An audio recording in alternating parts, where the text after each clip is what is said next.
I want to thank all of our participants via online and also on Facebook and on the streaming service on social media.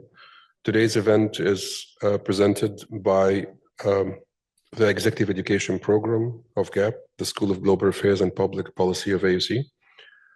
Our program is the Capacity Development Program of the school. That is the entity that's mostly focused on activities of capacity development aimed at state institutions and the civil society.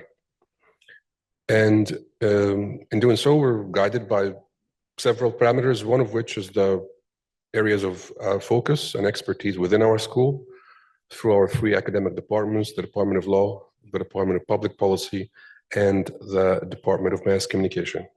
In addition, of course, to a number of centers, research activities, and specialized programs. Today, I would like to welcome and thank our visiting scholar from the US, Dr. Robert Richmond. And Dr. Robert Richmond's presence here today is part of a collaboration with USAID, in which he's providing much needed support and capacity development to a group of scholars from Egypt on issues that relate to sustainability and environmental protection and climate change. Of course, he will tell us a lot more about his area of expertise, his field, and his experiences in doing this very important and valuable work with this also very important and valuable constituency in Egypt. So I'll first introduce Dr. Bob, if that's okay. Dr. Bob is a research professor and director of the Kewalo Marine Laboratory, University of Hawaii in Manoa. So basically, he has spent about 2 days arriving here in Egypt from Hawaii. One, I think, additional reason for us to be very grateful for his visit and his presence here, which he did actually in a heartbeat. It was one of the, I think, quickest and I mean, luckily for us, we're one of the very most straightforward attempts to partner with a scholar and an expert of his caliber. He received his PhD in biological sciences from the Department of Ecology and Evolution from Stony Brook University, and subsequently spent 2 years as a postdoc fellow at the Smithsonian Tropical Research Institute in Panama. 18 years on the faculty of the University of Guam Marine Laboratory, and has been a research professor at the Pacific Biosciences Research Center, University of Hawaii at Manoa, since 2004. He spent his career studying coral reef ecosystems in the Caribbean, the Pacific, and also the Red Sea. He is a past president and fellow of the International Coral Reef Society, the science advisor to the All Islands Committee of the U.S. Coral Reef Task Force, vice chair of the board for the Palau International Coral Reef Center, and member of the expert scientific panel to the Pacific Island Forum on the Fukushima nuclear power plant discharge. Was also a member of the U.S. National Academies of Science, Engineering, and Medicine Expert Committee on interventions to support the persistence and resilience of coral reefs. Bob helped draft Executive Order 13089 that established the U.S. Coral Reef Task Force, the Coral Reef Conservation Act of 2000, and the Restoring Resilient Reefs Act of 2023. He's both an Aldo Leopold Fellow in Environmental Leadership and a Pew Fellow in Marine Conservation with over 100 peer-reviewed publications. He works closely with community-based organizations, elected and traditional leaders and stakeholders, and has trained over 70 Pacific Islanders in his lab. His research interests include coral reef ecology, marine conservation biology, climate change, ecotoxicology, bridging science to management and policy, and the integration of indigenous ecological knowledge with modern approaches to resource use and protection. Please join me in welcoming Dr. Rob, and we're very much looking forward to his talk today. Thank you.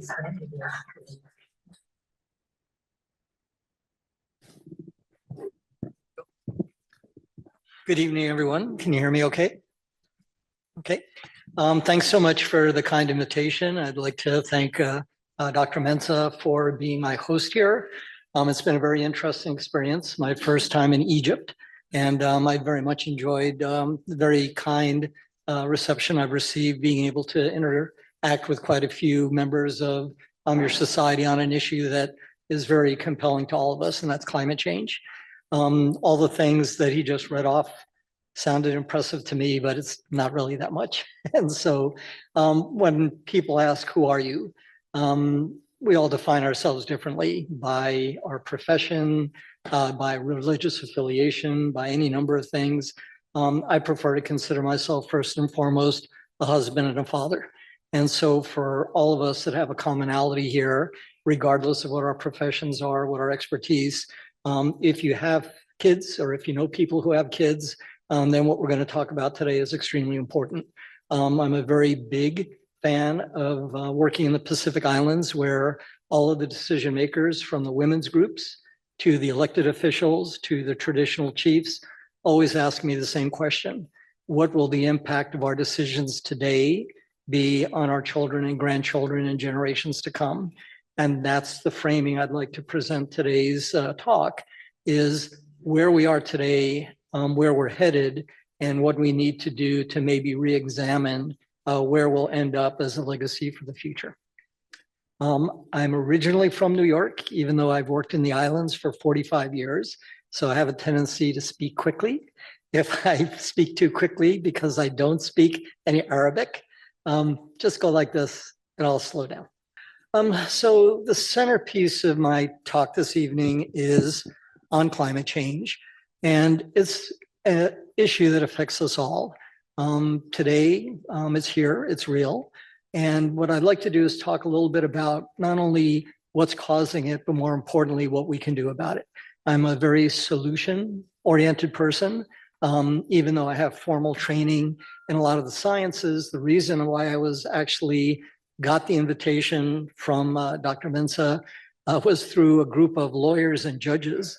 I had recently run a workshop for what's called the Pacific Judiciary Council, judges, justices, attorney generals from 18 Pacific Island nations. And when they were looking for someone to come and talk about this, they wanted a scientist, but they wanted a scientist who understood how to talk about policy, including judges and lawyers and others. So I do spend a lot of my time working at the interface between science and community. I do a lot of work with leaders, both within the Pacific Islands, but also Central and South America. I do a lot in Washington, D.C. I try to avoid it as much as I can, but I end up going there quite often, but also in Central and South America. And the kind of science I do, I like to call so what science. I do science, so what? The issue is, how do we use the knowledge that we have today to ensure a better future? And so when we look at climate change, science is often very good at identifying the problems. And what we really need to do is not only identify the problems, but also look at the solutions. The other framework I want to mention is that environmental health and human health are completely linked together. A healthy environment makes for healthy people. And when environment conditions decrease, so does the health of humanity. Climate change is caused by human activities. There's no denying that. When we look at the data, we see unprecedented rates of change. Over geologic time, over millions of years, we know that there were times when the globe was warmer, when it was cooler, when there have been periods of volcanism. But the rate at which things have changed is beyond what any ecosystem and organisms can adapt to. And that's the worrisome part. The kinds of problems we see are loss of biodiversity. And biodiversity, it means not only just the number of species in the world, but the genetic variation that exists within them that enables them to withstand the pressure of change. Stressors, we call it resilience or adaptation. And these have ecological consequences, economic consequences, and very much cultural, because many of the things that are tied to cultures throughout the world are tied to the health of the environment. We see in areas including Egypt, things like food insecurity, crop failures, flooding, drought. All of these things are affecting the very food we eat. And this occurs not only on land, but in the ocean, where I do a lot of my work on fisheries.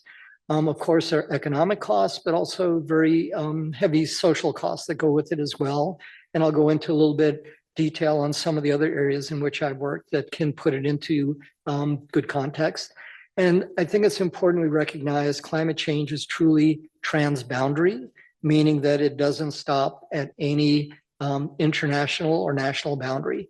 It's global, truly, and it's also transgenerational, meaning that the decisions we make today and our activities today will clearly affect the future of our children and anyone after that.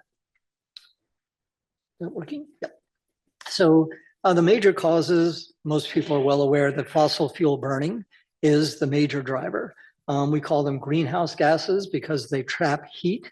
Carbon dioxide is the one that most people are familiar with, but methane, nitrous oxide, these are all gases that are being released into the atmosphere due to human activities and causing the heating up of the globe, which is one of the issues involved.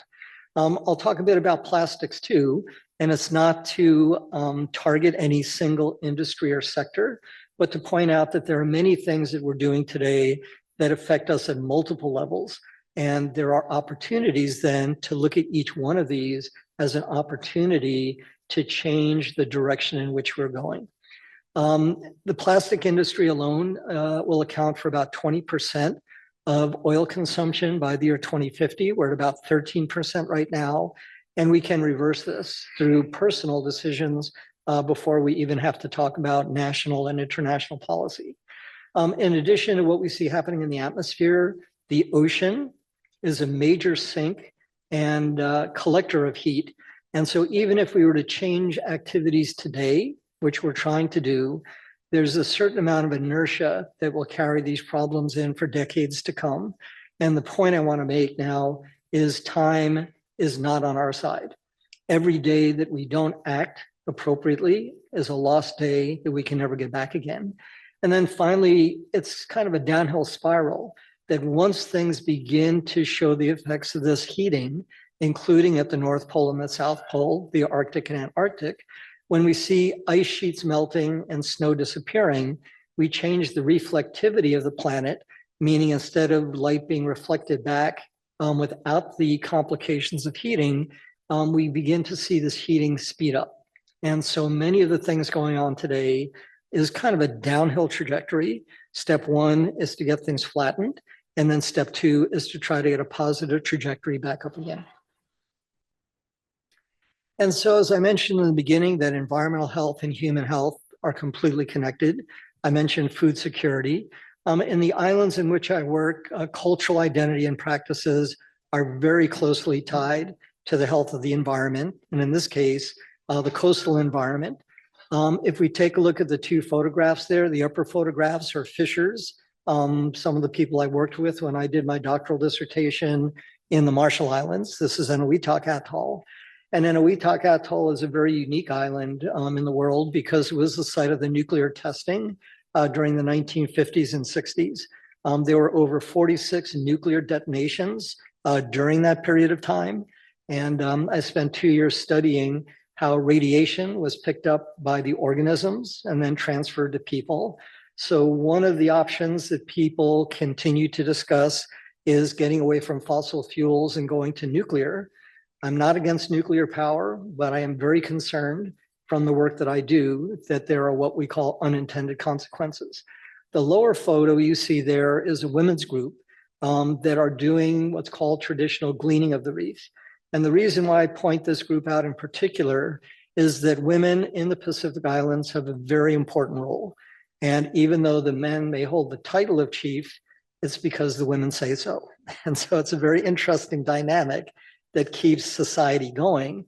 But when I talk to the women's groups about how climate change is affecting them, their lives and their families, one group of women described the coral reef and these reef flats and coastal fisheries as the community psychiatrist, meaning this is where they would go to solve many of their community problems. That it's not just a matter of fish or other resources they collect from the reef, but this is where the older women mentor younger women. Here is where social problems are worked out. And the Pacific Islands are not immune to the kinds of problems we see in many other parts of the world. There can be problems with alcohol, there can be problems with health, there can be problems with a number of societal problems. And the coral reef is the site in which many of the women gather together to not only nurture the children and teach them about socialization, working together, being able to cooperate, but it's also where they solve many of the community's problems. And the point I want to make is that even if you looked at providing other kinds of protein, you would still not be able to change the importance of the environment and the environmental health to the cultural health of that community. And so we know that physical health and mental health are very closely connected. And sometimes you have a tendency to forget that. Say that it's okay if your cholesterol is okay, if your weight's okay, if you cut down on the smoking, but without mental health, physical health will go down as well. Economic stability, ecological integrity, and once again, intergenerational responsibility are all central to the discussions we have about climate change. So I'll try not to nerd out too much with too much data, but I have to show a couple because I'm a scientist. That's what I'm supposed to do. This is a graph showing CO2 levels over time. On the x-axis, the bottom axis is years before today, going back 800,000 years all the way to the left to the present time. And what's most important is that zero, meaning that's where we are today. It's a vertical line. CO2 levels are going up to what we use as a metric, parts per million of carbon dioxide in the environment. Presently, we're at 420. There was a tipping point at 400. It's believed if we ever cross 450, we're going to be in very serious problem. And we're headed there very, very quickly. Some of you may be familiar with a group called the Intergovernmental Panel on Climate Change, IPCC. They've been in operation for a couple of decades now. And every few years, they come up with a new projection based on the newest data and the best modeling done. And what was believed to be a tipping point in about the year 2050, 25 years from now, looks like we may hit that point in about 5 years. And that to me is very concerning because instead of slowing things down from this to this, we're actually speeding things up. The consequences of the increase in CO2, because it's called a greenhouse gas, is in fact the heating up of the planet. And this again is one of the other few graphs that I'll show, so don't worry about too many more graphs. But this one is very compelling too. On the x-axis is years, and the y-axis is the elevation and temperature from what we saw back around 1880, when very good records were taken during the beginning of the Industrial Revolution, when we started burning fossil fuels. You can see from 1880 to about 1950, not so much, looks okay. Since 1985 to 2021, the slope of that line is really high, and it's over 1.2 degrees. And this was as of 2021. The reason I wanted to show this is that there's a large consensus within the scientific community and the policy community that we need to keep that temperature change under 1.5 degrees. Many of the most recent international agreements say no higher than 2-degree increase. It doesn't sound like much. Being in Cairo, I woke up the other day, it was 44 degrees Fahrenheit, and then it got up to 55 degrees. So you can say, well, today, there was like a 15-degree or 20-degree change. That's not uncommon. But there's a difference between weather, which is what we have when you stick your hand or go outside. That's weather. Climate is the long-term trajectory of where things are headed. And when we get to the level of 1.2 degrees, 1.5 degrees, major changes occur across the Earth. The ice sheets are melting, causing sea level rise. Glaciers are melting, changing reflectivity. And there's a lot of other chemical reactions, physiology of organisms, photosynthesis that are affected as well. So this is the one that just came out last week. These data are literally hot off the presses. 2024 was the hottest year on recent record, and it was 1.6 degrees over the baseline. Now, as I just mentioned, the target was to never let it go above 1.5. Last year, we already exceeded that. That's a really, really bad sign. So let me take a moment to just say, looking at these data, which is what I do every morning, I get up, some people have a cup of coffee, some people read the newspaper. I end up going to the latest databases on climate change, CO2, temperature. And when I saw this a few days ago, it is a concern. Now, I want to be careful not to be pessimistic because I think pessimism freezes us from doing things that we should do. We should never give up. And I describe myself as kind of the optimistic pragmatist. I need to be optimistic to get out of bed in the morning. If I don't get optimism, I'm frozen. But I also have to be pragmatic. Otherwise, I can't do my job as a scientist, especially at the interface between science and policy. And so I need to be honest with people. I need to be straightforward. As a scientist, the only asset I have is my honesty and my integrity. Any scientist, that's all he or she has, is their integrity. And so I need to be honest with people, but with this pragmatism of looking at where we are today, these numbers are daunting. They are concerning. And we hear terms like climate change emergency, climate change crisis. These are words that we take very seriously. If you think of an emergency or a crisis, you immediately feel the tension that goes with it. The reality is it is a climate change emergency and it is a crisis. But the last thing that we want to do is to panic, because panic prevents us from acting responsibly going forward. What my goal is to be able to buffer the pragmatism of where we are to the options of where we could be, and then how we can work together to get there. Just to bring it back to Egypt, you are already 2 degrees above where you were in 1901. 1901, the mean temperature in Egypt was 21.5. In 2022, it was up to 23.5. So again, it will differ in different geographies. You have a big desert nearby. You're somewhat affected by the Mediterranean and the Red Sea. But nonetheless, there is no place on Earth that is not affected by global climate change, and that's why we call it global. So even though I'll be talking about other examples, I really want to bring it back to the relevance of what we call MENA, the Middle East and North Africa as an area of particular concern, certainly for you in the audience today. So when we talk about elevated temperatures, we can break it down into basically 4 kinds of issues. Biological effects, and if anyone has ever had a fever, you know what elevated temperatures can do to your body. Fevers are actually a good thing. The reason why we have fevers when we get sick is to raise your body temperature enough to be able to interfere with bacteria and certain diseases from being able to replicate in your bloodstream. So this is kind of medical stuff, but it's physiology. Having a fever is not a bad thing. And some doctors will tell you, don't take aspirin, don't take acetaminophen, let the fever run its course, but not too long. If the fever lasts too long or gets too high, especially for an adult, it can not only kill the bacteria that are causing the disease, but it can also affect the very proteins that run your body, that tell you what to do.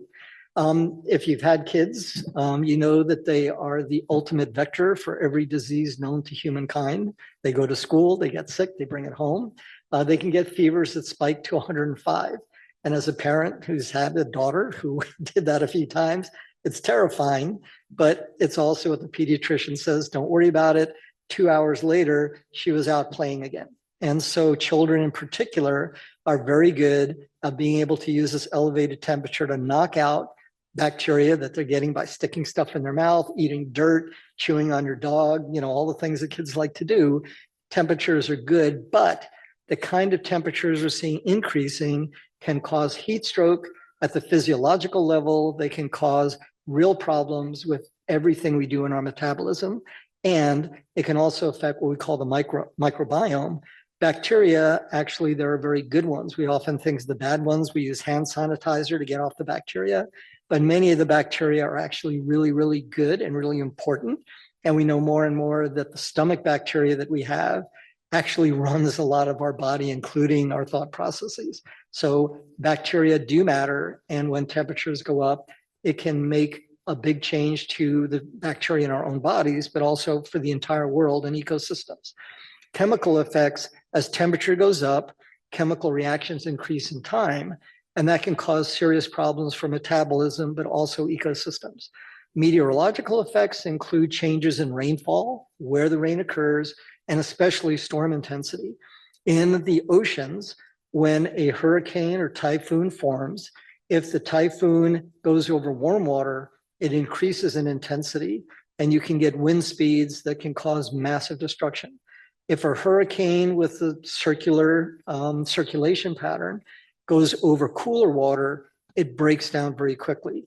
As we heat the oceans, we can see more and more catastrophic weather events, monsoons, hurricanes, typhoons that are causing deaths to thousands of people, flooding, and huge damage to coastal and low-lying infrastructure. And then the ecological effects. One of the things I work on a lot is coral reefs. I've had a chance to work at the coral reefs in the Red Sea. You're blessed to have some of the most beautiful, biodiverse, and amazing coral reefs in the world.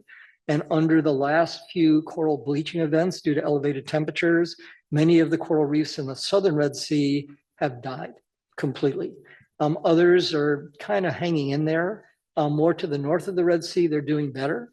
I never can pronounce it correctly, but Sharm el-Sheikh, close. Okay, amazing reefs there, and they've been doing pretty well. Saudi Arabia has an island with a lot of reefs where they're doing studies of reef restoration. So again, it's balancing areas that are being devastated versus areas where the corals and the reefs and the fish are doing quite well. And part of what we do is try to understand how do some survive and others don't. But coral bleaching, we see increased toxicity of pollutants in the water, everything from mercury in fish to pesticides and radionuclides I'll talk more about. But the other thing that happens at elevated temperatures is plants don't do well. Photosynthesis is a chemical process. And as temperatures go up, photosynthetic ability goes down. And what does that mean? It means food. It means agriculture. This sector is greatly affected by just the physiology of plants due to elevated temperatures. So here are a couple of pictures. You may recognize the one on the left is Cairo during a flood that happened recently. The other one is Sudan, showing massive flooding that occurred from these extreme weather events. And just to give you an example, it's not only the impact on the city, the flooding, drownings, and destruction of infrastructure and homes, but there were many people that were hospitalized, and this is a very low estimate, for poisoning from contaminated water after flooding. So cholera, hepatitis, typhoid are all tied to sewage and to bad water. And we are getting more and more and more of these events. So once again, environmental health, human health, completely connected. And along with that, an area in which I do work as well, I do a lot of work on what we call ecotoxicology, pollution. Plastics are a very big concern, but plastics are also an opportunity because this is one area in which we can make changes today. And the good news is we actually are. During the presentations to the course I've been teaching for Dr. Mensah and his colleagues, there were a number of people from the industry that are polymer chemists. And so they're looking at new formulations to be able to make plastics less toxic and more biodegradable. They're looking at trying to reduce the amount of energy that goes into plastics. And then they're also trying to deal with the chemistry. So the upper left-hand corner, you see those tiny little grains. Those are grains of sand. This is off a beach in Hawaii. So we're in the middle of the Pacific, far away from most anything else. And we have beaches now where you can take a handful of sand. And one of the analyses we do to understand what's going on in the environment is look at beach sand under a microscope. We do coring sometimes to look at sediment layers too. And on some of our beaches, 30% of the particles or grains are now plastic. not the stone and not the calcium carbonate. And this is very concerning when you see that amount of plastic. One of my graduate students, PhD students, is studying plastics in coral. We had one coral sample she collected 2 months ago that had 254 particles of plastic in the single piece of coral this big. If you look at our blood systems, every one of us in this room has microplastics moving through our bodies. And plastics are a concern, A, because of their own chemistry, they're petroleum products. One of the kinds of problems we have with plastics, they have chemicals that are called endocrine disrupting chemicals, EDCs. These are ones that interfere with our reproductive systems, they interfere with our metabolism, and they interfere with just the ability of people to have children. We can see it in the medical records that sperm counts in males have been going down tremendously due to endocrine disrupting compounds, including plastics getting into the food. They also come from pesticides, insecticides, and herbicides. And so these chemicals getting into people, into animals, into the environment, not only is it their own chemistry, but they're sponges. They pick up a lot of other chemicals from the environment. So if there are contaminants in the environment, plastics can absorb and adsorb, meaning they can take it in or they can be coated by them. And it's a mechanism by which these get into people, into animals, into ecosystems. Again, I'm not picking on Egypt, but I went to the grocery store the other day, and in the lower left-hand corner, I went to the bakery and asked for a chocolate croissant and a sandwich bread. And immediately they took it, put it in a plastic tray and wrapped it in plastic wrap. And I'm like, wow, I was hoping for a paper bag. And this is what I got instead. And then I went to one of the malls there, the Point 90, and went to the food court and ordered some Chinese food. And you can see on the tray, I have two things. I have my vegetables and my chicken in a black plastic bowl with a white plastic top with black plastic silverware or utensils. Black plastic is a particular problem. I deal with chemistry of plastics. There was a problem a number of years ago that many of the plastics that are used for computers and electronics have fire retardants built into them so that your computer doesn't melt. It gets hot and you don't want it melting or catching fire. So black plastic usually contains a lot of fire retardants. And if you look at black plastic that may say microwave safe, meaning it can handle elevated temperatures, the reason why is it has fire retardants in it, which are very carcinogenic. And so again, I'm not out to scare people and freak them out. Actually, Siham, who does epidemiology, after I told her, she's like, oh my gosh, I'm gonna throw out all my black plastic. Don't panic. But the reality is that we know things today that can help us make personal decisions on what we use and how we use it as well. You know, on the right-hand corner, I see this all the time. Little islands in the middle of the Pacific, they're not making plastic, they're not importing plastic.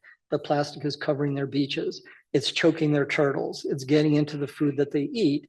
And so this is something that we can do. And in a way, one of the things I was asked to discuss is kind of the politics of things, and we call it greenwashing, where people will make claims that we're doing everything that's environmentally safe. So there's actually, you can look it up, it's called the Alliance to End Plastic Waste. It sounds like a wonderful group of people who in their world could be against an alliance to stop plastic waste, but it's actually an alliance of the producers of plastic. And if you look at what they've been able to do, they had a goal of reducing by 15 metric tons over a 5-year period, the amount of plastic that went into the environment, and they only achieved 0.2% of it. So instead of trying to improve their recycling and reduction of plastic, they decided they would just lower their target instead. And so, you know, you can call that what you want, but this is the reality. The initiative members that came together for this alliance, that sounds really good, produced more than 1,000 times the amount of plastic that they've removed just from that 4-year period from 2019 to 2023. So again, I'm being careful. I'm not trying to attack any industry. We know economically it can be important. We know that it makes life easier. We know there's a lot of things we need to use plastics for, but we can do better. And this is an area in which we can start, and we have to do better. The other one I'll mention is on the very bottom, I talk about conflicts of interest. It's hard with the internet today. What we call Twitter, now X, Facebook. There are what are called influencers. You guys know influencers here in Egypt? Yeah. So people who influence, they have followers on Facebook or on Twitter or on X, and they're paid by the industry to say a lot of things that are absolutely false. So in a world of too much information, it's hard sometimes to be able to sort out truth from fact and fiction. But as a scientist, that's one of the things that I try to do. And sometimes it just seems kind of insurmountable, but we continue to try. So when we talk about the impact of climate change, again, more globally, we see it's affecting biodiversity and ecosystem balance. Here's a picture of one of the Red Sea reefs that's renowned, that's absolutely magnificent. Beautiful biodiversity, a variety of species of corals, of fish, of all kinds of things. But what you can see there are the different corals and fish. What you don't see are how many different genetic variants there are, meaning how much biodiversity, not at the species level, but what we say at the genome level or the genotypic level. And that really is so, so important for the maintenance of any population, including people. We know with COVID-19, that's just been so hard on communities throughout the world. There are some people that were completely resistant to COVID. No matter how many times people coughed on them, no matter where they went, they never, ever, ever got COVID. Or if they did get COVID, they had a runny nose for a day or two, and that was it. We know other people, they got COVID and they died. And this is what we talk about genotypic diversity. Different people have different genotypes that enable them to resist different kinds of stressors. Every time we have stressor on an ecosystem, we lose sensitive genetic variants, and that sets us up for future failure. It's not just in the ocean, upper right-hand corner, rainforest. We're seeing a real reduction in genotypic diversity, including in insects. And while a lot of people think of insects as pests like mosquitoes, we have insects that are very important in terms of pollination and their ecosystem services, and they're disappearing as well. And then also when we talk about biodiversity and genetic diversity, there's human people. And that's some of the kids from the Pacific in the lower right-hand corner, and we're actually affecting the genotypic diversity within human populations, which is a public health issue. So let's go back to the Red Sea. In addition to the elevated temperatures, as carbon dioxide builds up in the atmosphere, it's a layer, and it begins to push into the surface of the ocean, which is where coral reefs grow. As a result, CO2 actually causes the oceans to become more acidic. And I remember as a kid, if you lost a tooth, we used to play a game. You'd drop your tooth in a cup of Coca-Cola, and it would dissolve by morning. That's carbonic acid. When you put CO2, carbonated water, with sugar, it makes an acid that will dissolve a tooth. It'll dissolve animals in the ocean as well. So this was a study done in the Red Sea. The upper left-hand panel A is a living coral. You can see the beautiful little circles, the polyp flower-like structures that make up a coral colony. They were raising those corals at the level we expect the ocean to be in terms of pH by the year 2050 due to CO2 in the atmosphere. And what happened in panel B, it's the same coral in panel A, but the skeleton completely dissolved. The fleshy tissue is still there, the coral polyps, the flower-like structure that makes up a coral colony, but it no longer had a skeleton. And this is a buffet table for fish. Fish come by, they eat the polyps, the coral's dead. The good news and the cool thing was when they returned the ocean pH, the acidity, back to what it should be, in panel C, you can see the coral begins to calcify again, so they can recover. And this is an important part on the optimism side, is when we insult ecosystems and human health, there is resilience in ecosystems. And if we do change and improve what we're doing today, they can come back. And so these three panels show very clearly where we are, where we're headed, and what we can do to prevent a disaster from going on. And this was done just up across the border in Eilat. So when we talk about biodiversity, we can see coral reefs like in the left-hand side. That's actually my wife, who's a scuba diver in one of our favorite reefs. You can see all the beautiful diversity there. One of the things that's been happening with climate change is what we call coral bleaching. The right-hand side, when the coral turns white, it's because of a breakdown in a relationship between the animal that makes up the coral and tiny plants that live inside that do photosynthesis and provide most of the energy that a coral needs. So it's this really beautiful, elegant biological system. And what happens is when corals are stressed by heat temperature, a very tight relationship breaks down. And what you see is the white skeleton there. You can see the coral in the lower left-hand side. We see massive bleaching events. It's occurred in the Red Sea. And this last year was one of the worst elevated temperature and bleaching events on record. The first one was in 1982 when I was a postdoc in Panama. That was the first time we saw massive coral bleaching of this entire region. Since then, there have been 11 coral bleaching events in a short period of time.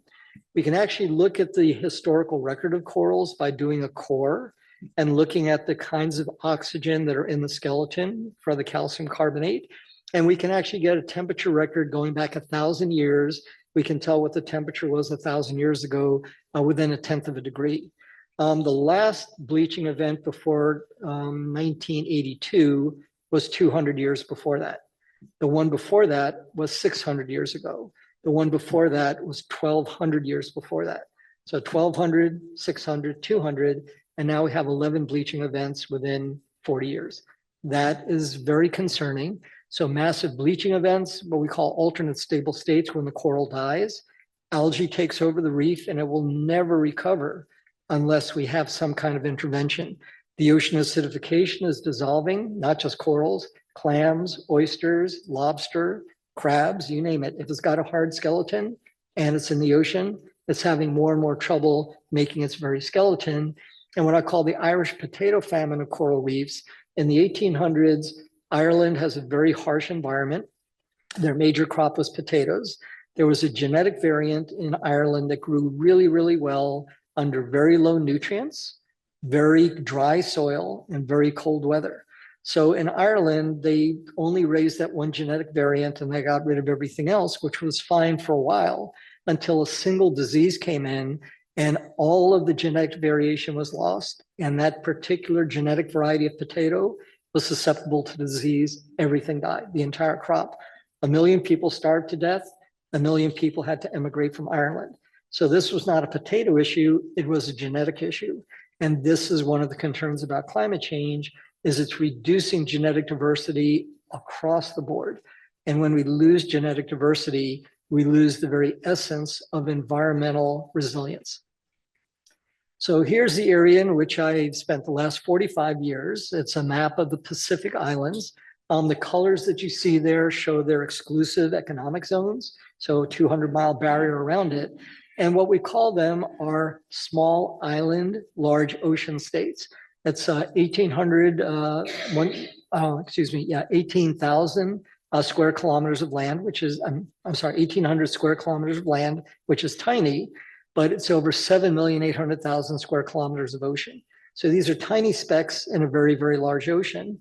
And they're not contributing a single thing to climate change, but they're among those people that are suffering the worst. This is one of the atolls in which I work. It's called Majuro. It's the capital of the Marshall Islands, where I did my doctoral dissertation research. In 2014, they had a storm go by when they had a high tide, and their entire atoll was underwater for about 72 hours. You can see the waves taking out houses. It's a tiny atoll, so it's not that big around. There was no place on the atoll that was dry during that 72-hour period. People died. Their very limited freshwater lens, their aquifer was completely inundated with seawater, and children couldn't even go anywhere. They had to put them on the roofs of the houses to keep them out of the water for this period of time. So here's a tiny atoll in the middle of the Pacific that's not contributing anything to global climate change, and they're already suffering tremendously. And so this is one of the facts of climate change, is it's not affecting just the people that are responsible for it, it's affecting everybody in the world. And how do you deal with that? What kind of resilience do you have? The only hope they have is to leave their home islands and go elsewhere. This is a picture of the 10th city just outside of my laboratory in Honolulu, Hawaii. over 300 families from these islands that are environmental refugees that had to leave, but they had nowhere else to go. They came to Hawaii because people from these islands can freely migrate to the United States, but they didn't have jobs, they didn't have training, they didn't have food, they didn't have access to social services. And so we call these environmental refugees, and this is just the beginning. And so again, not trying to overwhelm you, but a number of the think tanks that deal with military issues and planning that indicate that most future conflicts are going to be tied to the effects of climate change. When people lose their homes, they lose their food, they lose access to water, they have to go somewhere. And this is where conflicts arise. So across the board, these are serious issues that need to be considered in any planning about national security, health, and ecosystem security. So the other things we see happening in these 4 panels in the right-hand side, you can see 4 maps from the top to the bottom. The top one is the year 2005. That red blob is what we call the Western Pacific Warming Pool. Winds push water across the Pacific into the Indonesia area. And that's one of the richest areas in the world in terms of both fisheries and biodiversity. The second panel down is what we predict by the year 2035. You can see the red blob is increasing. By the year 2050, the third panel, it's spreading further across the Pacific. And by the year 2100, the predictions are that this warm water is going to completely go across the Pacific Ocean. This is the major area for the world's fisheries. The fish that you buy in the market, some is from the Mediterranean, but a lot of it is from the Pacific if it's imported. And the graphs on the right, any of the bars that go down show a decrease in the availability of fish and food. And if you go from the top one to the bottom one, you can see more and more and more of these Pacific islands losing their fisheries, losing their access to protein, and it's affecting things across the ocean. And so to put a face on it, people here eat tuna. I went to the market and I saw you can buy canned tuna, you can buy tuna fish sandwiches. Tuna is a big, important thing. I see you even have sushi here. So if you want tuna in your sushi, you have to bring it in from most places. Tuna can get really, really big. So on the left-hand panel, you can see a tuna that weighed 3,291 kilograms. That's a big fish. Tuna are amazing creatures. They can swim really fast.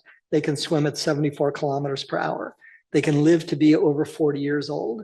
Last year, a tuna in the Tokyo market sold for $3 million US at New Year's for sushi. The issue is that because they're big and they swim fast, they need a lot of oxygen. And when temperatures go up due to climate change, the amount of oxygen in the ocean gets depleted down. It's just chemistry. You raise the temperature of water, oxygen saturation goes down. So we're not getting big tuna anymore. They simply can't grow to be that big. And this 40-year one is really important too, because the longer a tuna is in the ocean, the more stuff that it picks up along the way. So as a biologist, what does this mean? When it comes to fisheries and sustainability of fisheries, it's the females that matter. Sorry, guys, but that's the way life is. Oftentimes, the women are more important than the men, and when it comes to fisheries across the board. If we look at the scale, that one fish on the left is twice the size of the all little fish on the right. And what it shows is that one female fish produces 2,000 times the amount of eggs that one of the smaller fish does. So you double the size of the fish, you increase her egg mass by several hundred to a couple thousand fold. And so what this means is that as water temperatures go up, fish have to remain small because they simply can't get enough oxygen any other way. And as they get smaller, their reproductive potential goes down and our fisheries collapse. And so these are not things that most people think about. This is what I do when I get up in the morning. I don't know what it says about me, but when I look at these data from all these different areas converging in the same problem, we think of kind of the big picture stuff, but this is getting down to the nitty gritty of just the biology of tuna and the biology of fish and unintended consequences. And what does this mean? Fisheries are decreasing throughout the world. That's a major food supply of protein. And for some of these islands, it's the only protein they have. When their fisheries disappear, they do things like eat canned Spam and Vienna sausage and processed meats. And Pacific Islanders now have some of the highest rates of non-communicable diseases in the world: coronary heart disease, diabetes, obesity, and it's because of this change in diet. They can't get enough fish off the reef anymore because of climate change, coral bleaching, temperature. And so this, again, is a harbinger for the future. The world's not over. And again, I want to make sure not to scare people, but these are the data that I look at every day, and it tells us where we're headed. And that's where we have the chance to make decisions today that if this is not an acceptable world to leave as a legacy for our children, then we need to take a serious look at what we can do. Some of you may be familiar with mercury in tuna. This is particularly important for women who are pregnant, women who are breastfeeding, and for young children. There's actually a limit on the amount of canned tuna, especially albacore, that kids and lactating women and pregnant women should eat because of mercury levels. And especially the bigger the tuna and the older the tuna, the more mercury and the more chemicals. Interestingly enough, if you look at the x-axis, 1950, 1970, up to a prediction for 2030, you can see the amount of mercury in the tuna. It was going down for a while because global mercury levels were going down too. The reason why most of the mercury came from burning coal. And coal is really being replaced, A, by oil, but by solar, by wind power, by hydropower. And so as coral burning went down, global levels of mercury in the atmosphere were decreasing, but it's still increasing in fish. And people couldn't understand, wait a second, if the amount of mercury going into the ocean is going down, why should the amount of mercury in fish be going up? And it has to do with the chemistry of climate change. When you change the pH and you change the temperature, the mercury becomes more what we call mobile into the tuna. And so once again, we're seeing not just mercury as a good proxy for a lot of other pollutants, but all of the pollutants of concern. We often say you are what you eat. If you're eating things like big tuna, you will be eating everything that's in the ocean with them: plastics, mercury, pesticides, and I'll talk a little bit about radionuclides going forward. So a healthy ecosystem has so many really wonderful elements to it.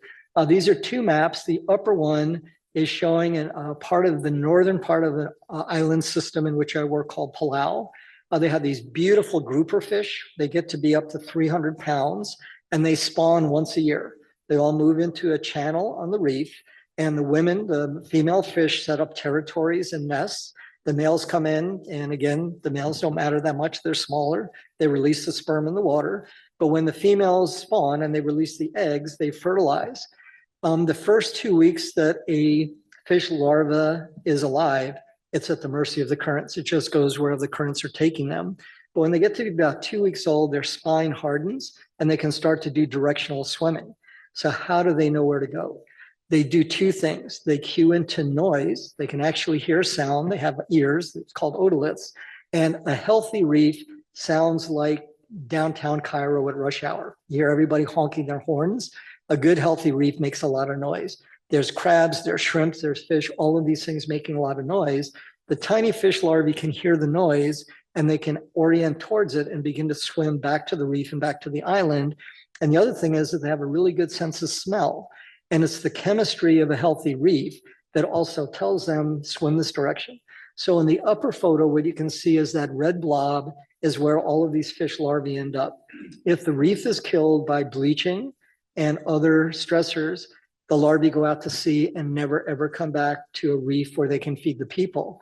In the lower panel, a healthy reef attracts the larvae back in because of the sounds and the smells, and they get about 30% of the millions of fish that are produced going back into the fishery.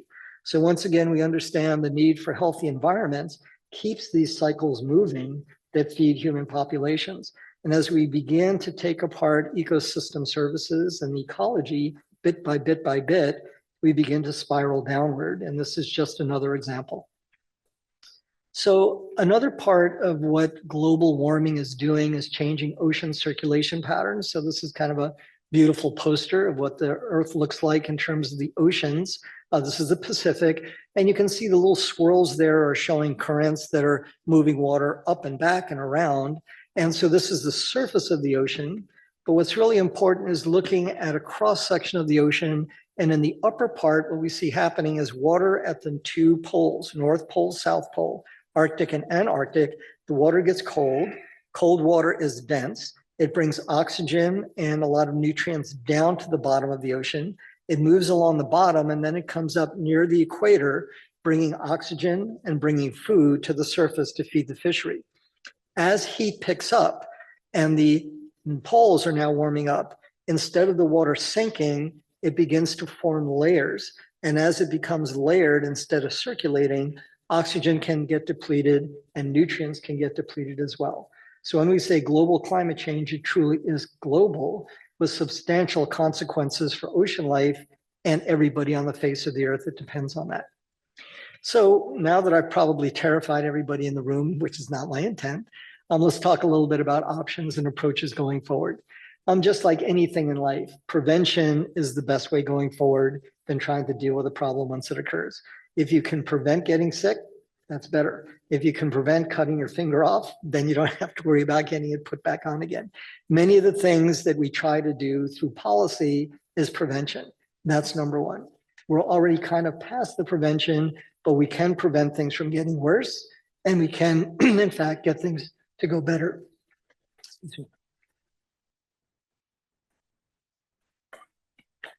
Next on the list is once you get beyond prevention, if you already have a problem, then there's mitigation. How do we reduce the harmful effects? We've already identified the harmful effects, but there are a lot of things we can do to mitigate these. Number three is interventions. What are the actions we can take to try to fix things? And one of the things we know today is by doing things at the local level, these interventions, we can buy time to do things at the global level, which is where we really need to work. Adaptation is finding a way to live with the changing environment and say, okay, we recognize we're going to have less water to drink, less food to eat. We're going to have more heat spells. We're going to have to buy more air conditioners. Adaptation is kind of the last thing to do.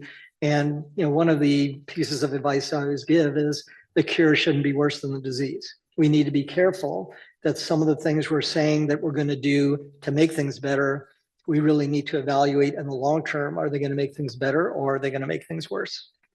So the guidelines and considerations that I do with policymakers is first and foremost what we call the precautionary principle, meaning when in doubt, make sure that you're acting with an abundance of caution. The example that I use is brakes only work before you drive over a cliff, not on the way down. So if you can look at the precautionary principle, if you don't know something is safe, don't assume that it is. And the best example I can give you is if you have a gun sitting on the table and you have kids in the house. You say, well, I don't know if the gun's loaded. I'll just leave it there. Okay. I believe in the precautionary principle. If I see a gun, I assume every gun is loaded until proven otherwise. So I'm going to make sure that that gun's not available to a kid. People who don't believe in the precautionary principle, it's like, I don't know, we'll see what it is. And maybe it's good, maybe it's not. Somebody gets shot and like, okay, we made a mistake. So this is where we mean the precautionary principle. When in doubt, be careful. We talk about unintended consequences, and I've talked about a whole bunch of them. We have various sectors we look at that are kind of narrow, but when we take a look at the bigger picture, we see a lot of unintended consequences of what we do. And then finally, because of the work I do with pollution, we often say an absence of evidence isn't evidence of absence. And we saw this in things like the tobacco industry. Well, there's no proof that cigarette smoking causes cancer. So that was what the tobacco industry was saying for years and years and years. And they said, well, we don't have any proof that it's bad, so it must be good. Just because you don't have data, it simply means you don't know. And so we often hear this as well, we'll go ahead and postpone it. And the example I like to give is in human health. If you see something on your skin that looks like the beginning of a skin cancer, like a melanoma, you don't want to say, well, I'm not sure what it is. I think I'll just wait for a while and see what happens. Okay. That's not the intervention. That's not the precautionary principle. When in doubt, make sure you get it checked out. And we know, for those of you, everyone in the room, I sure know somebody who has cancer, a family that has cancer, someone who's died of cancer. It's part of what's going on in the environment. A lot of it we know is tied to that. But the issue is there's a big difference between an early intervention, stage 1, versus stage 2, where you can still usually treat it, stage 3, where it's kind of dodgy, and stage 4, probably not. And it's the same thing with the earth. If we treat the earth as a patient, do we want to make sure that we prevent the damage first of all, or if we see the damage is already there, how do we be able to intervene when it's stage 1 instead of waiting until it gets to stage 4? And so one of the things that I do a lot of, which is a lot of, I really enjoy it, is looking at the role of knowledge. And I don't mean just science, but finding solutions that meet the following 3 criteria. They need to be effective, they need to be economically feasible, they need to be culturally acceptable. Those are kind of the 3 legs of the tripod I always look for. An effective solution that is economically feasible and is culturally acceptable. When I say culture, it can be a variety of things. It can be Egyptian culture. It can be Pacific Island culture. It can be industry culture. It can be biology culture. There's a number of different ways in which we can define it, but it needs to be something that people are willing to do. And the good news is that if people have good information, they can usually make good decisions. And that's the role of science. My job is not to come here, and it's totally inappropriate for me to come here and say, you know, you Egyptians should be doing this. Those days are long gone. In the Pacific Islands, I do a lot of work with Pacific Island leaders, and sometimes they'll ask me, what should we do? I said, I'm not going to tell you what you should do because it's inappropriate for me as somebody from the US telling you what you should or shouldn't do. What I can do is tell you, if you pursue what you're doing now, where I think you'll end up and why. And if that's not where you want to be, let me know and maybe I can come up with some alternatives. So the way I like to work with policymakers and with communities and others is to ask them what's their goal, what's their target, what's their quality of life, what's their destination. And as a scientist, then I can use the data and the knowledge I have to help look at alternatives to say, if this is where you want to end up, here may be some ways of getting there. If where we're headed right now is not acceptable to you, certainly not acceptable to me, and I don't say this as a scientist alone, I say this as a parent, how do we work together as a community in this room, a community in this region, a global community, to make sure that we do a better job than what we have today. So indigenous knowledge is reliable empirical science. The social sciences are really important. We're not going to change fish behavior. We're not going to change coral behavior. We're not going to change any of those behaviors. We can change human behavior. And that's where I usually end up doing better with corals than I do with people. I understand corals pretty well. I have a lot of trouble with people. Traditional ecological knowledge, history, you know, being in Egypt, I got a chance to see the pyramids the other day. It's just mind-blowing to look at the amazing technological knowledge that historically exists in Egypt and this region. And you can tap into that knowledge, that there's a long history of older knowledge, traditional knowledge, cultural knowledge that can solve problems. But where we're facing today is many of these cultures never had to deal with climate change, organophosphate pesticides, plastic pollution. So we need to bring the best of contemporary science with traditional knowledge. There's a dire need for indigenous people to be part of this issue, to be part of the solutions, to get the training that they need. And that's why I'm very grateful to my host here to have an opportunity to not only present what I know to others and share what I've learned, but to also listen and to find out what you know that I might be able to take back and do a better job in my work by learning from what you're doing here. The interventions can be in multiple scales. We can make personal decisions tomorrow. I always carry a bag with me. So when I go to the grocery store, I don't need a plastic bag. I don't need a paper bag. You know, it's not just the plastic alone, but it's the energy you need to make the plastic, to transport the plastic, to put it out on the shelves, to be able to recycle it. So there's so many ways in which we can make personal decisions today. And we can also go at the local level. We can go community, state, regional. We can do Middle East and North Africa. And then, of course, we need to go globally. But the good news is if we make personal decisions today, you don't need laws, you don't need regulations, you just need information. And each and every one of us can make changes within ourselves, within our families, within the broader reach. And these can help us buy time to take those next levels of going to the national level, regional level, and global level. So these are proactive ways of going forward. This is a picture of a community in Guam building a long, it looks like a snake, but it's not. It's what we call a sediment sock filled with mulch and seeds from indigenous plants that they're putting in areas that burned off from vegetation. Sedimentation was going into the ocean. By planting these down, they were able to recover watershed and protect the coral reef. So this was all done at the local level. This is what happens when you have bad land use activities. You can see the sediment coming down from the mountaintops into the ocean, burying the coral, destroying the fisheries. So this community in Guam was able to get the kids together, make these sediment socks. They were able to reforest an area, and the sedimentation levels went down tremendously. And then this is an example where we use cultural practices. This is what's called a taro field. Taro is like a tuber, like a potato, a yam, that's very important throughout the islands. They like to grow their taro in low-lying areas because the water comes down and fills it. In these areas, they're pretty flat. The problem with sea level rise and storms is that seawater will come up and flood these low-lying areas and destroy the crop. It takes usually 5 years after a saltwater intrusion into the taro field. So we did an experiment to see if we were to take the taro fields from the low-lying areas and move them higher up in the watershed on these steeply sloping areas where they could capture runoff early, reduce the volume of water that was running down the slopes and the velocity at which the water was moving, which determines how much sediment can go. You can see 2 trenches. The outer trench captures the big particles, the smaller trenches, the very tiny particles. And then they have 2 different kinds of taro, a wet taro and a dry taro. We moved the wet taro in the front and the dry taro in the back. So there was a time when the Palau community was completely supported in their starch and vegetable requirement with taro fields, but many of these went fallow as people stopped farming and they went to work in town for the government. So what we did was try this design of moving it in. They were between 60 to 90% effective in reducing sediment going into the ocean and killing the coral reef. And we were able to get funds to restore 100 of these taro fields back into the watersheds, get their production back up again.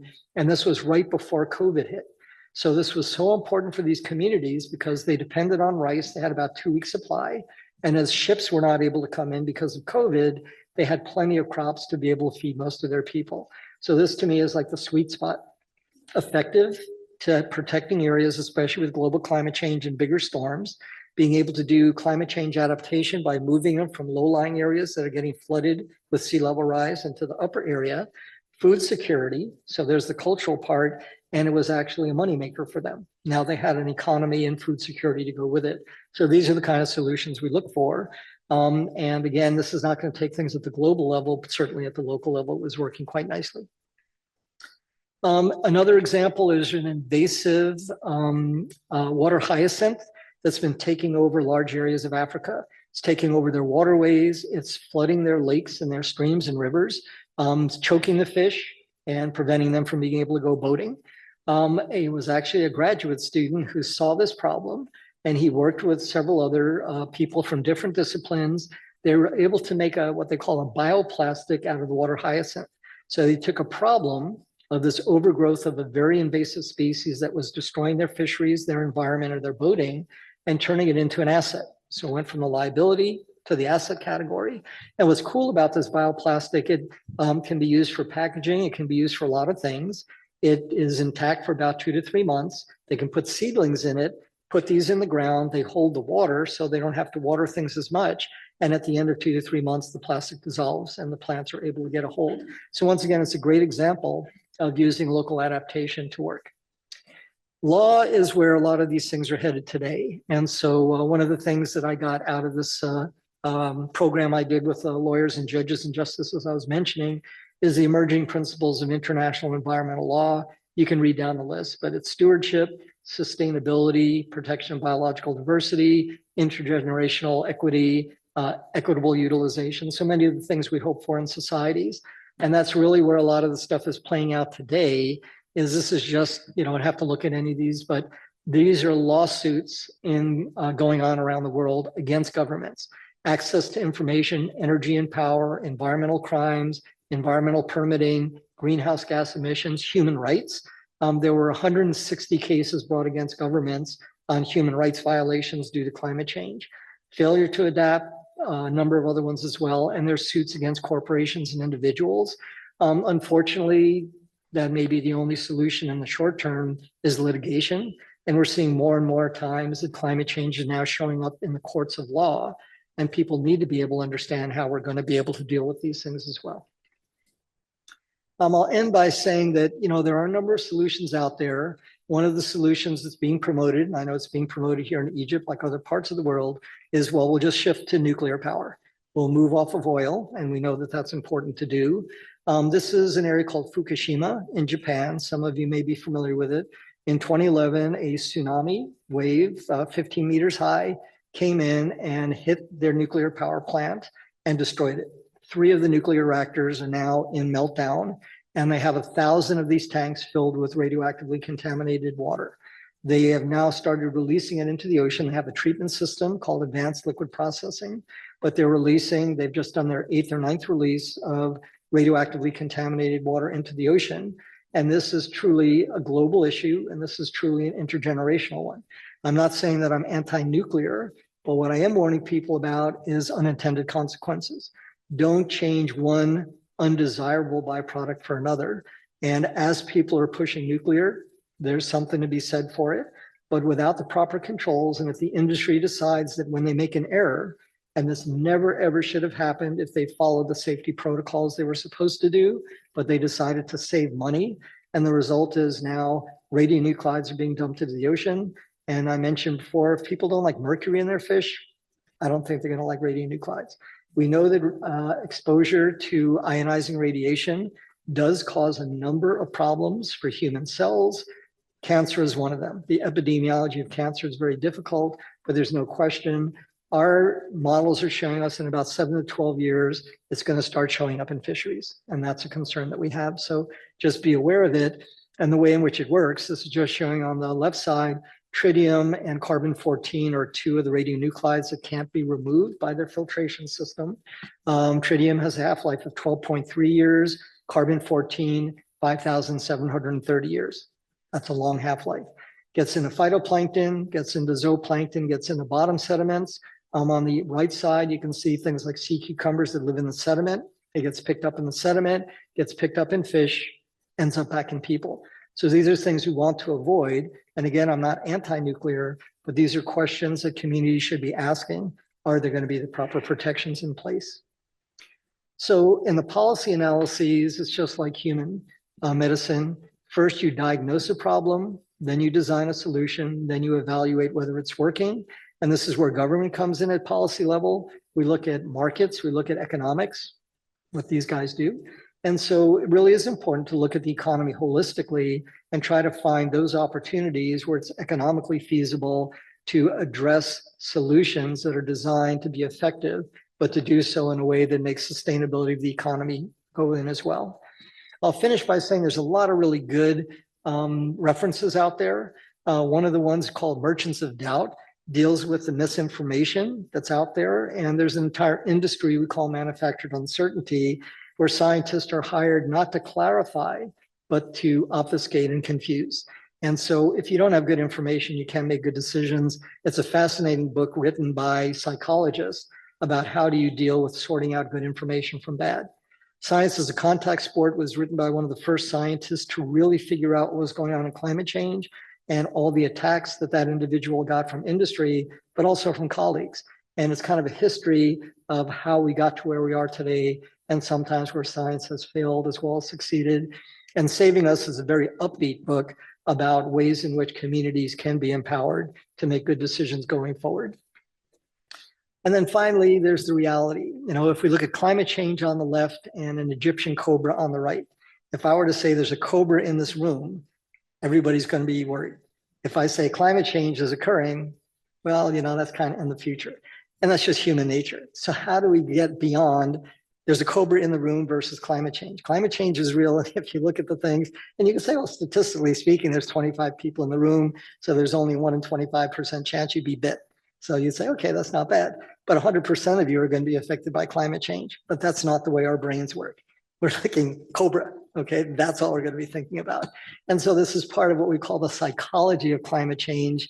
And there's a really great book, and you can look it up, and I provided copies to you and the others. But what it deals with is how do we get our heads around this issue of climate change?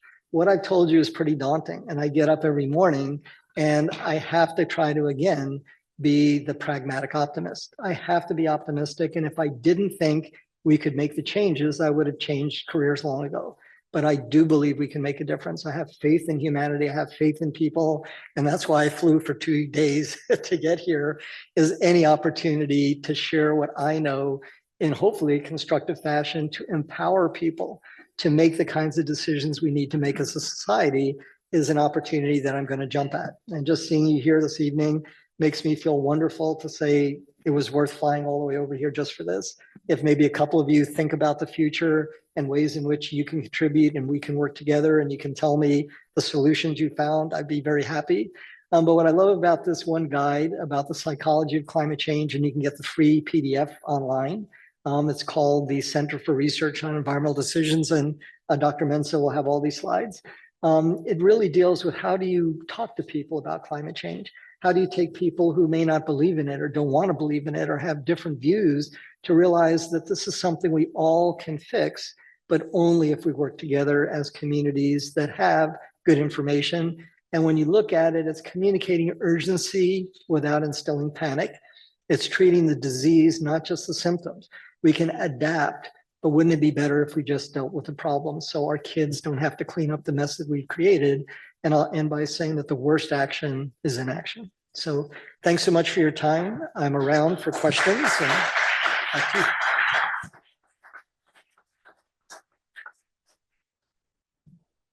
Thank you. Thank you so much, Dr. Robert. I think the talk was very, very interesting, very engaging for me. I mean, personally, I learned a lot. I have a lot of questions, but I think maybe our questions can be kept for later since we'll have maybe more opportunities.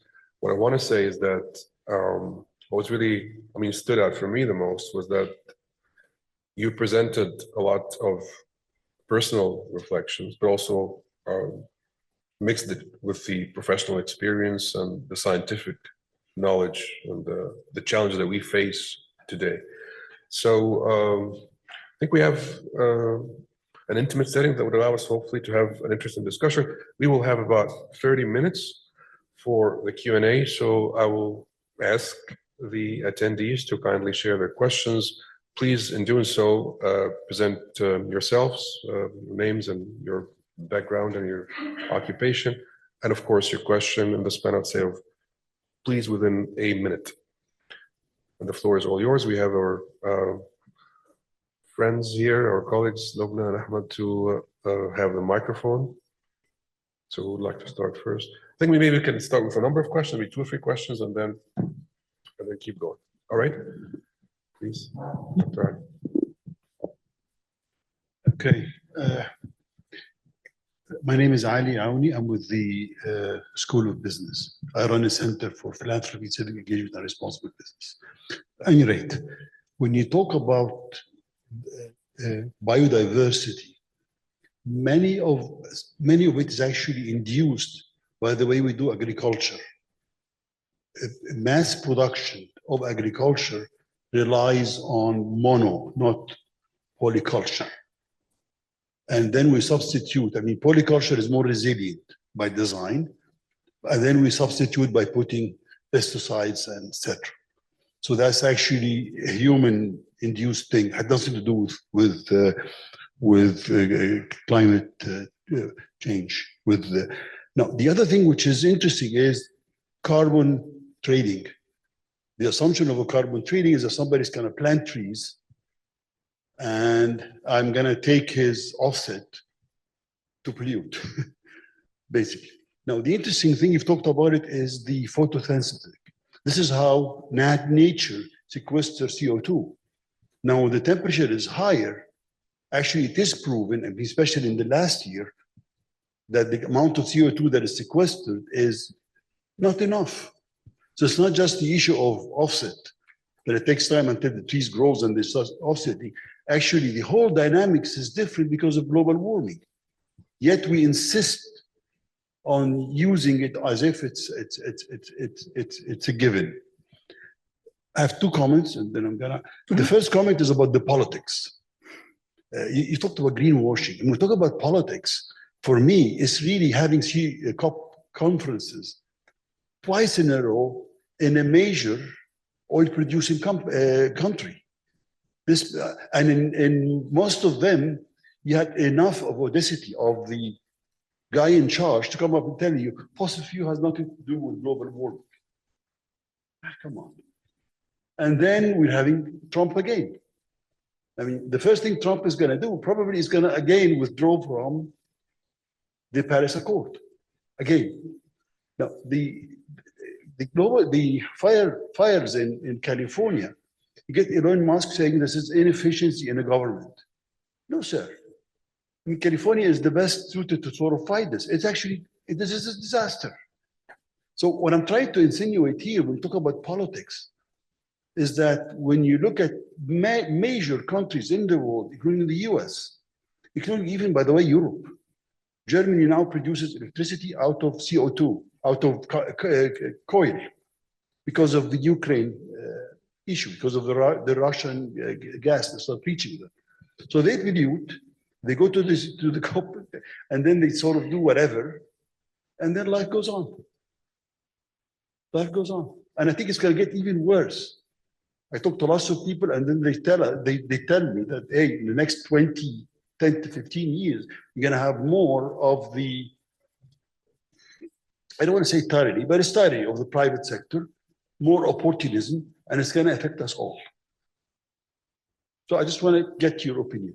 One last comment, if you allow me. Yes. I hate the, I'm Egyptian, so we tend to over to hyperbole expressions, unintended consequences. Unintended consequences implied, oof, I goofed, sorry.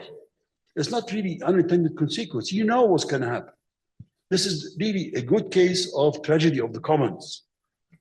There is no value of polluting. When Japan dumps polluted water into the ocean, there is no penalty for it, so they do it. That's exactly a tragedy of the commons. Yeah. Thank you. Okay. Certainly all your comments are right on target. I mean, everything you've said is absolutely on. Thank you, Dr. Ali. Can we yes, just take please. a couple more points? Oh, sure. All right. Yeah, please. Hi, so my name is Abdelhamid Sharif. I'm actually doing my master's here at AUC in the Sustainable Development Program. I wanted to ask you first on the role of local voices when it comes to marine biology. Because I think I have attended sessions before, and there have been talks about how people from the global south, they really can't afford to do a lot of marine research because it requires research vessels and expeditions is expensive. So we see a job that is being dominated by the global north, and there is no money for researchers from the global south. That's my first comment. My second comment, I actually did a study in a small village in El Borolus Lake in Egypt that's also suffering from water hyacinth infestation. More than 1/3 of the lake is affected.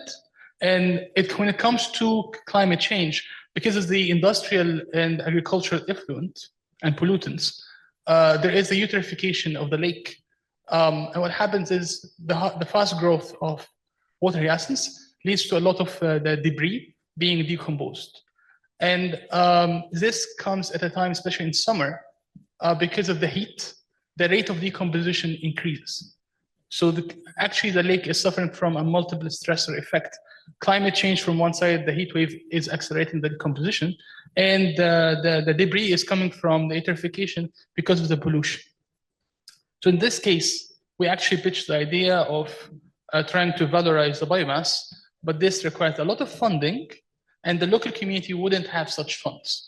So again, as Dr. Ali said, when it comes to COP conferences, and I was in COP29 in Baku, and everyone is talking about climate finance, and we see at the last day, it had been reduced from $1.3 trillion to 300 billion, which is nothing. So how do you comment on that? And just one last comment when it comes to, as Dr. Ali said, its intended consequences.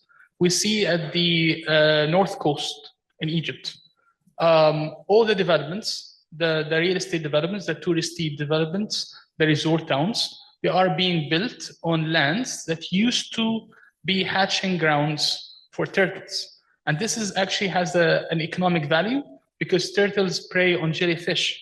And jellyfish is one of the major reasons right now for the depletion of the natural fish stocks. So actually, we in Egypt, we have less harvest and less catch from fish in the Mediterranean because of the intended consequence of developing the area into touristy resorts for the summer period and destroying the natural habitats for turtles. So when it comes to policy making wise, do you see that policymakers are aware enough about such intricate connections within the ecosystem? Thank you. Thank you. Would you like to answer these first? Sure. Yeah. Certainly the comments you made were right on target. And what it really comes down to is political will. The good news is that it's a matter of scale. That as individuals, we can do two things. We can make personal choices. And, you know, there's a difference between what we say, feeling good and doing good. We need to make those changes in the way in which we act that actually do contribute, but it is a matter of scaling. And if you go from an individual to a family, to a community, to a region, it comes up fairly quickly. And you touched on it as well, is good information enables you to make good decisions. Political will is always going to be a limiting factor. And there's a lot of conflicts that go on. There's financial interests over the interests of individuals that may be affected. We see disparities between Northern and Southern Hemisphere. We see communities that are already underrepresented, but getting the majority of the problems with it. And believe me, I wish I had a solution to that other than to say people can demand changes, people can make changes themselves.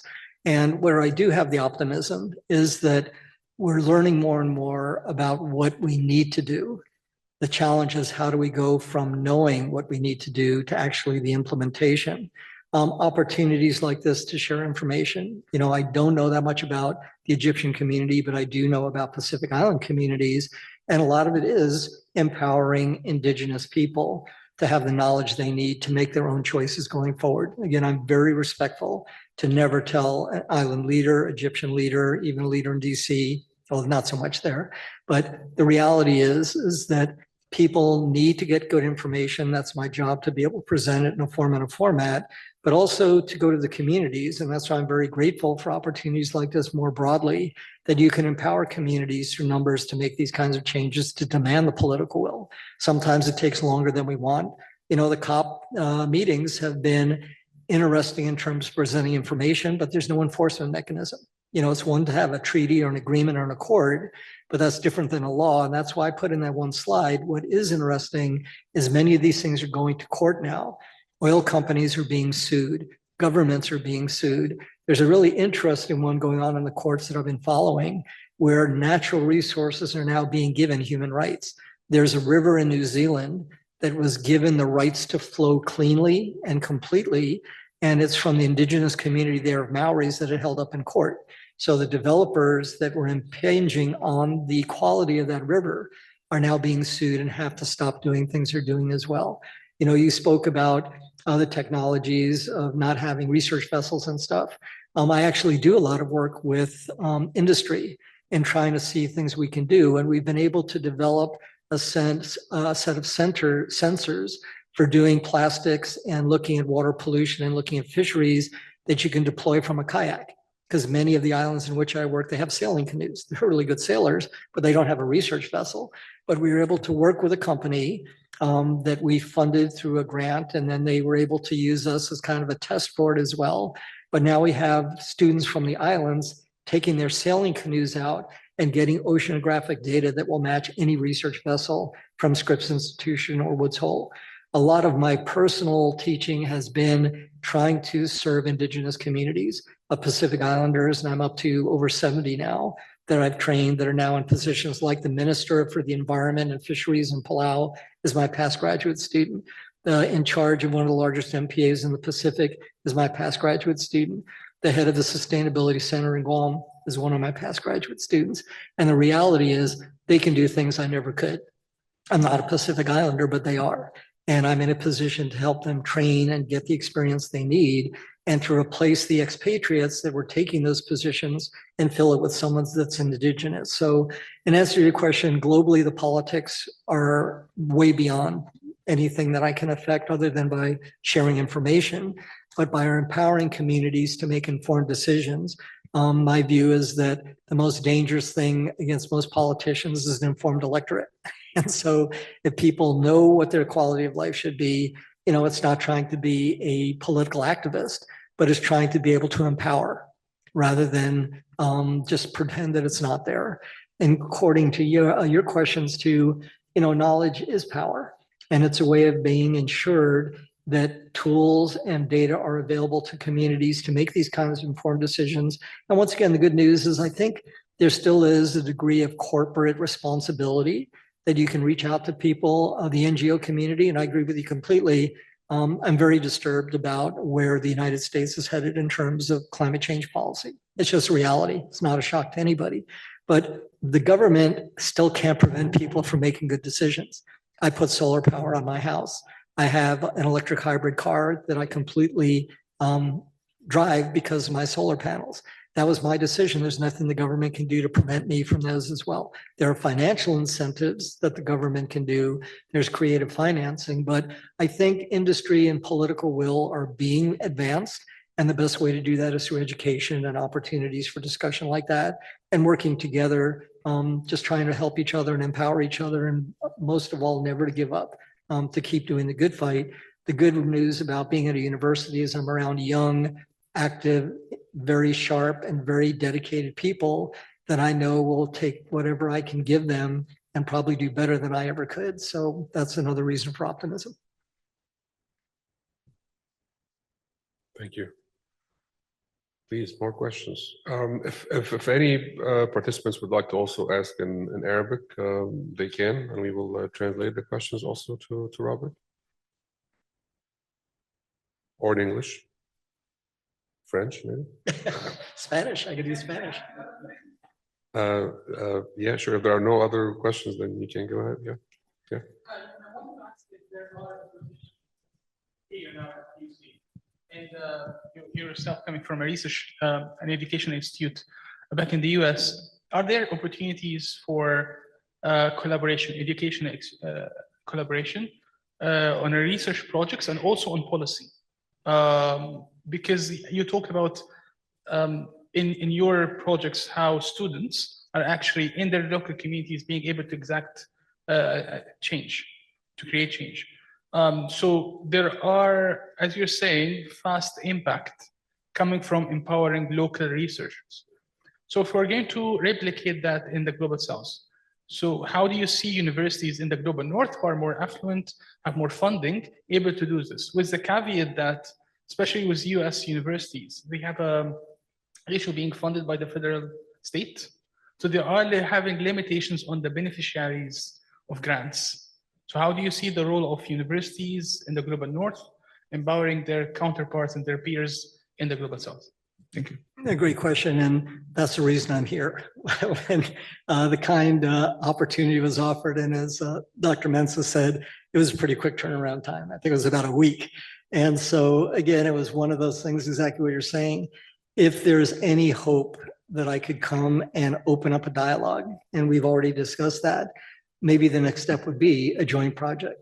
USAID, I've done training with them before in the Philippines and other areas, and I'm a very strong supporter of these kinds of exchanges, of having students come to my laboratory or to laboratories of colleagues, and then a chance to come here and interact. And so I'm sure we'll have more discussions about that with both the USAID and with the American National University here, the ANU, is to be able to look at ways in which we can do a better job of collaborating, being able to develop capacity. And that's really the essence of this program with the USAID, is to strengthen the capacity. And I'm very interested in seeing, are there ways in which we could then go forward? And I'm wide open to ideas. Let's, I'll make sure you have my contact information, but I think that's the only solution, is to work together. And this is really my first time in Egypt, but I haven't spent much time in the Middle East, and any opportunity for collaboration, cooperation is an opportunity to move forward. Yeah, and my second question would be on blue economy, especially with blue carbon credits, because especially with what happened in California, many people are saying, and I think there have been issues with the wildfires in Canada as well, and Canada had to write off a lot of their carbon assets because of wildfires. So there are now talks about the fact that tree plantation should be actually like in check because certain species would catch fire more, and it's also monoculture in many cases. So there's no variety, so that's why forests catch fire more easily when it's just like monoculture. So there are people talking about seeding the ocean and trying to plant not only with phytoplankton or like with nutrients, but also when it comes to seaweed plantation. And I had the privilege of visiting KAUST University in KSA, and they're doing a lot of work on macro and micro algae cultivation, but they have a lot of funding for it. So they have the facilities are amazing.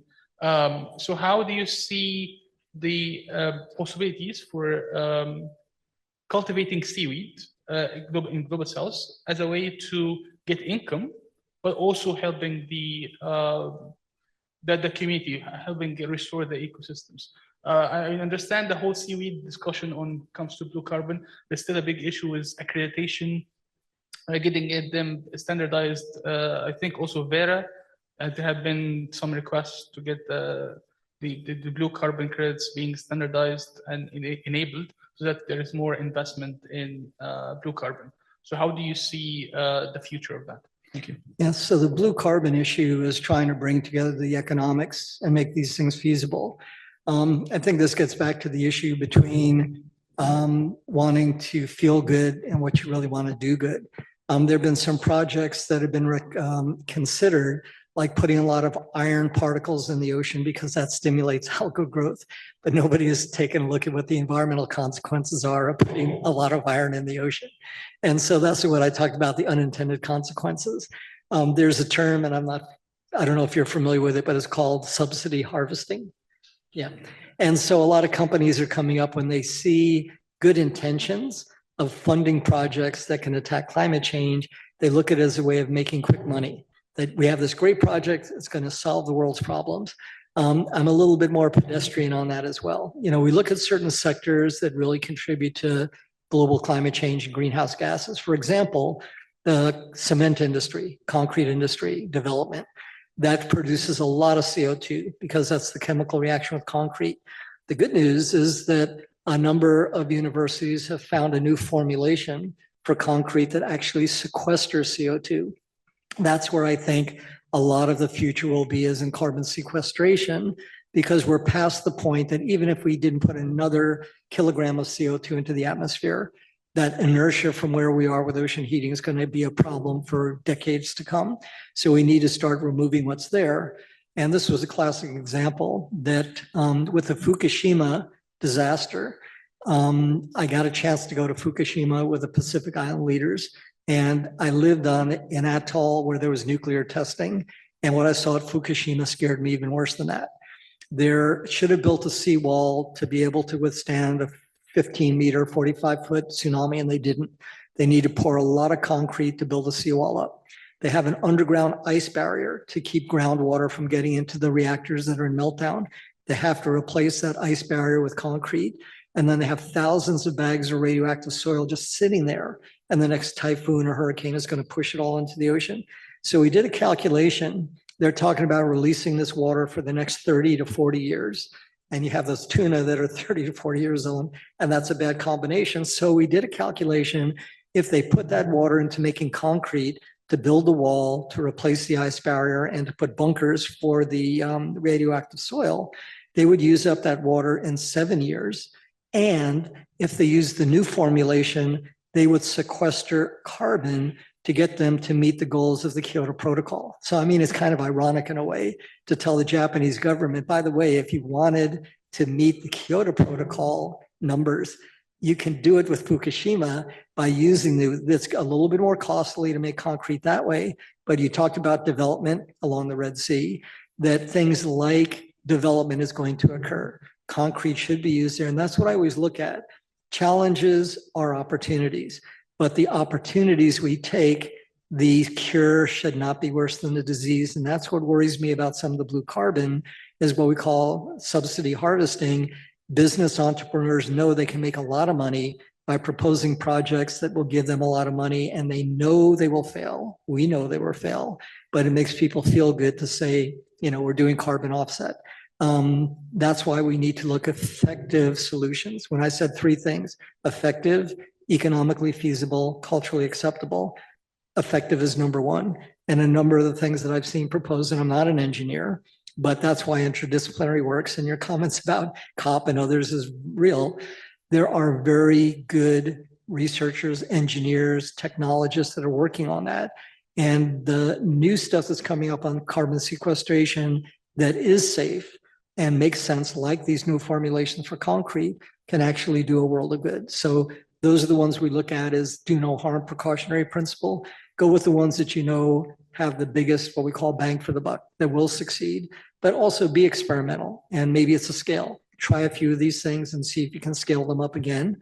But once again, my biggest fear is a lot of people saying, well, don't worry about it, our kids will fix it. The technology will get with it at some point too. That really violates the precautionary principle and the prevention. Yes, you can get cancer treatment. Yes, you can get chemotherapy. Yes, you can get radiation therapy. But wouldn't it be better if you prevented the cancer in the first place? And that's why I like to use that human analogy, because environmental health and human health are so connected. You diagnose, you treat, you evaluate. We diagnose the problem. We know what the problems are. We know what some of the treatments are, but we want to make sure the treatment is not worse than the actual disease. And that's some of the things you talked about are still a little bit dodgy. Thank you, Robert. Questions? Comments? I have a question, actually. Yeah, I have several questions, but seizing the opportunity with your experience with the Fukushima reactor and with nuclear energy in general. Egypt is currently working on developing its own nuclear reactor, 30 kilometers north of Cairo along the Mediterranean coast. Should include about 4 different reactors. Each of them is more than 1,000 megawatt, and it should go critical in 3 to 5 years from today. So we're past the point of challenging the project. It's already going to happen. From your own experience now that this is going to happen in this particular manner, what can the community, what can the country do to ensure, or at least minimize the risk of something like what happened in Fukushima or in other places around the world, Chernobyl, elsewhere, does not repeat again in this particular case? Yeah, so the nuclear one, I know more about nuclear than I ever wanted to know. And again, I'm mostly on the biology side. So I study the uptake of radionuclides into organisms, into plants, into animals, into seafood, and then tracing it up into people. And as a biologist, because I do a lot of what we call molecular biomarkers, we know there are ways of testing to figure out if there's a problem or not. The questions need to be asked. How do you get the nuclear material to Egypt? How do you get it to the site? What do you do with it once it's there?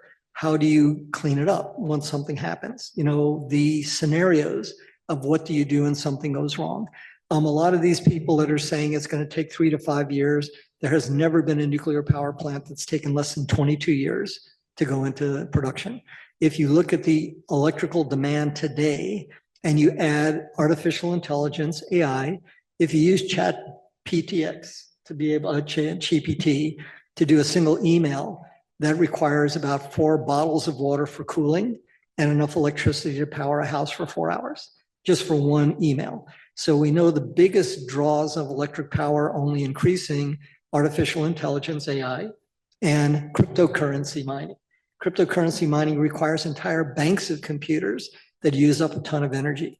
So here you have this disconnect between what we're requiring for new electricity and how it's being allocated, and the need to move it on quickly when you look at alternative energies. For Egypt, one thing I noticed, you guys have a lot of sun, a lot of desert, and you don't have a long distance between where the sun and the desert is.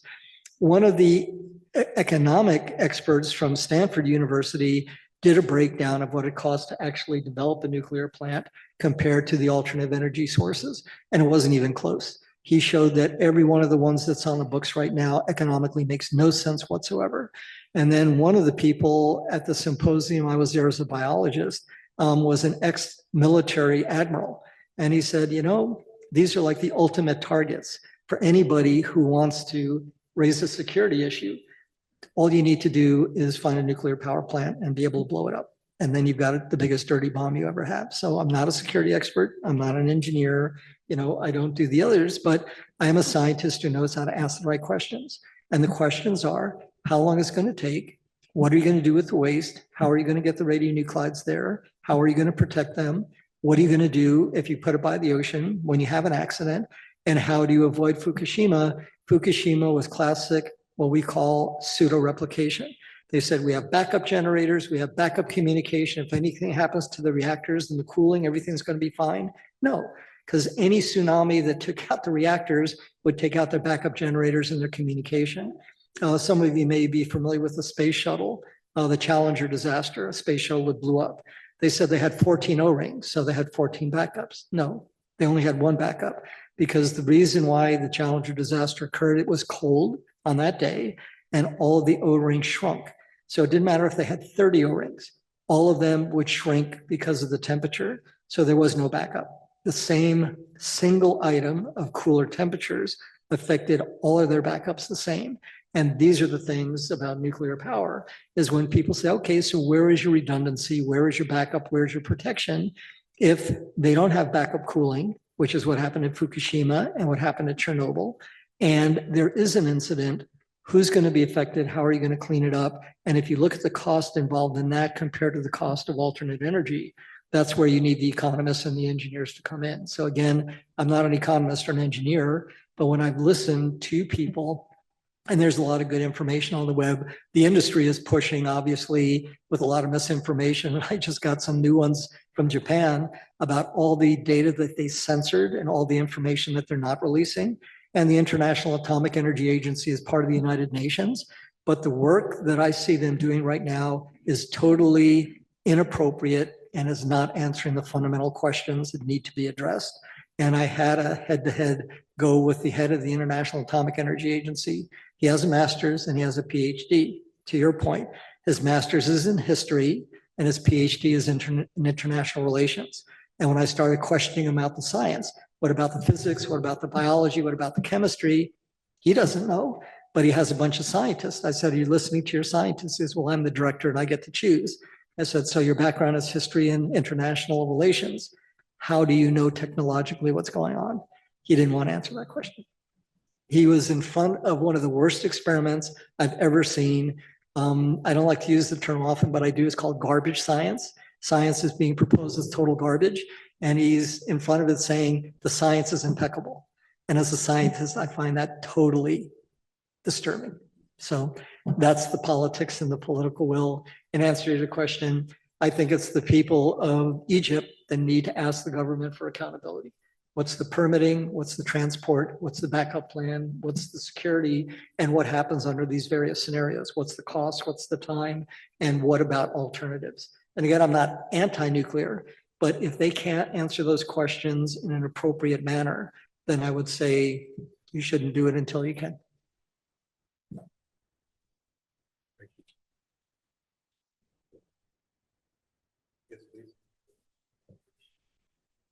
I'm sorry, can you please use the microphone and introduce yourself, please?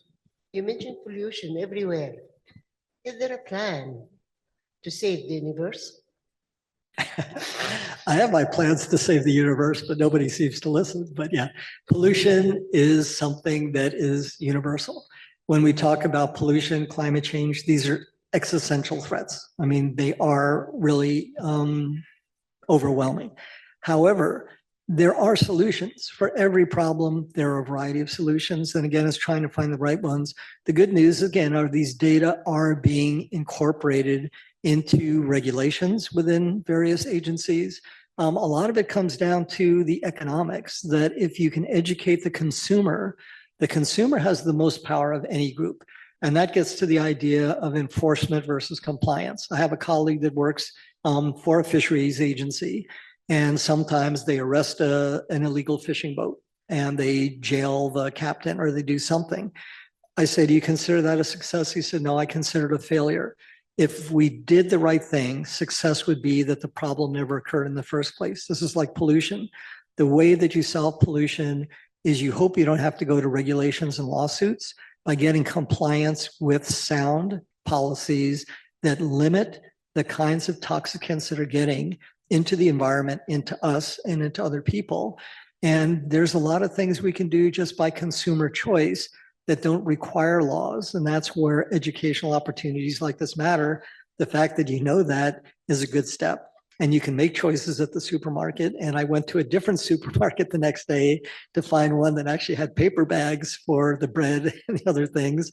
And when they tried to give me a bag to put my stuff in, I had my own bag there as well. And I said, okay, nice. So, these are not big things, but it's a matter of scale.